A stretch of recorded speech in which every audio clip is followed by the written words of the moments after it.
بسم اللہ الرحمن الرحیم۔ بات چیت کرنا، کمیونیکیشن۔ بات چیت سے مراد اپنے خیالات کا اظہار کرنا ہے تاکہ لوگ آپ کو سمجھ سکیں اور آپ وہ سمجھ سکیں جو دوسرا کہنا چاہتے ہیں۔ یہ دو مہارتیں ہیں جو آپ کو اچھے اور بہتر تعلقات بنانے میں مدد دے سکتی ہیں۔ تعریف: بات کرنا آپ کے خیالات، جذبات اور محسوسات کے اظہار کا ایک اہم طریقہ ہے۔ ایسے لوگ بھی ہیں جنہوں نے تعلقات میں کبھی اچھے انداز سے بات چیت کرنا نہیں سیکھی۔ ایسا بھی ممکن ہے کہ ہم کسی وجہ سے بات نہ کریں اور اپنی وکالت نہ کر پائیں۔ ایسا بھی ممکن ہے کہ ہم جارحانہ طریقے سے بات چیت کریں اور دوسروں سے اپنی بات منوا لیں۔ نہ صرف یہ بلکہ ایک ایسا بھی ہو سکتا ہے کہ ہم ایک وقت میں یہ دونوں رویے اپنا لیں اور ایسے بات چیت کریں کہ لوگوں کے سامنے مسکرائیں اور ان کے پیٹھ پیچھے چغلیاں کریں۔ صحت مند تعلقات بنانے کے لیے ہمیں بہتر طریقے سے بات چیت کرنے کا طریقہ سیکھنا ضروری ہے۔ اس سے مراد یہ ہے کہ ہم اپنی گفتگو میں واضح طور پر دوسروں کا احترام کرنے والے ہوں۔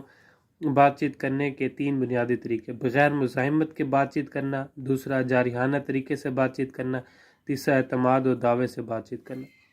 بغیر مزاحمت کے بات چیت کرنا، یہ بات چیت کرنے کا ایک ایسا طریقہ ہے جس میں افراد اپنے خیالات کا اظہار بہت ڈھکے چکے لفظوں میں کرتے ہیں۔ اس سے ہم بات کرنے کی بنیاد عموماً عزت نفس میں کمی ہوتی ہے۔ ایسے افراد سوچتے ہیں کہ میں اس لائق نہیں کہ میرا خیال رکھا جائے۔ بغیر مزاحمت کے بات چیت کرنے والے اکثر اپنی ذات کے لیے زور نہیں دیتے، دوسروں کو اپنے حقوق کو پامال کرنے کی اجازت نہیں دیتے، اپنی ضروریات اور آراء کا اظہار کرنے میں ناکام رہتے ہیں، مدھم اور معذرت خواہانہ لہجے میں گفتگو کرتے، نظریں نہیں ملاتے اور کندھے کو جھکائے رکھتے۔ بغیر مزاحمت کے بات چیت کا اثر یہ ہوتا ہے کہ یہ افراد اکثر پریشانی محسوس کرتے ہیں، انہیں زندگی قابو سے باہر محسوس ہوتی ہے، اکثر اداس رہتے ہیں کیونکہ وہ اپنے آپ کو قید اور نا امید محسوس کرتے ہیں، اکثر اندرونی غصے کا شکار رہتے ہیں کیونکہ ان کی ضروریات پوری نہیں ہوگی، اکثر الجھن کا شکار رہتے ہیں کیونکہ اپنے احساسات کو بیان نہیں کر سکتے، ذہنی طور پر بالغ نہیں ہو پاتے کیونکہ اصل مسائل کو حل نہیں کرتے۔ بغیر مزاحمت بات چیت کرنے والا اکثر یوں کہے گا کہ میں اپنے حقوق کے لیے کھڑی نہیں ہو سکتی، مجھے اپنے حقوق کا علم ہے، ہر کوئی مجھے روند کر گزر جاتا ہے، میں کمزور ہوں اور اپنا خیال نہیں رکھ سکتی، لوگ کبھی میرے جذبات کو نہیں سمجھتے۔ جارحانہ طریقے سے بات چیت کرنا، یہ ایک ایسا طریقہ ہے جس میں افراد اپنے احساسات کا اظہار اور ضروریات کی وکالت یوں کرتے ہیں کہ اس سے دوسروں کے حقوق متاثر ہوتے ہیں۔ جارحانہ طریقے سے بات چیت کرنے والے اس طرح دوسروں کو ذہنی اور جسمانی تکلیف دیتے ہیں۔ اس طرح کا طریقہ اختیار کرنے والے عموماً نفسیاتی طور پر بے بسی کا شکار ہوتے ہیں۔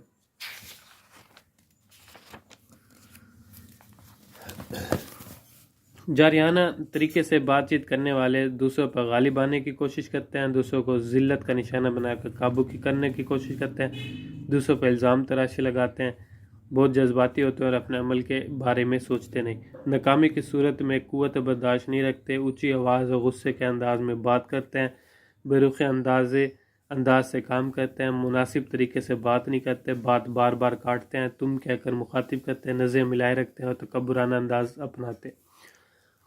جارحانہ بات چیت کے طریقے سے اکثر یہ ہوتا ہے کہ یہ افراد دوسروں سے الگ ہو جاتے ہیں، دوسروں کو اپنے آپ سے دور کرتے ہیں، دوسروں کے دلوں میں خوف اور نفرت پیدا کرتے ہیں، اپنے مسائل کی ذمہ داری تسلیم کرنے کی بجائے ہمیشہ دوسروں پر ڈالتے ہیں، لہذا ذہنی طور پر بالغ نہیں ہو پاتے۔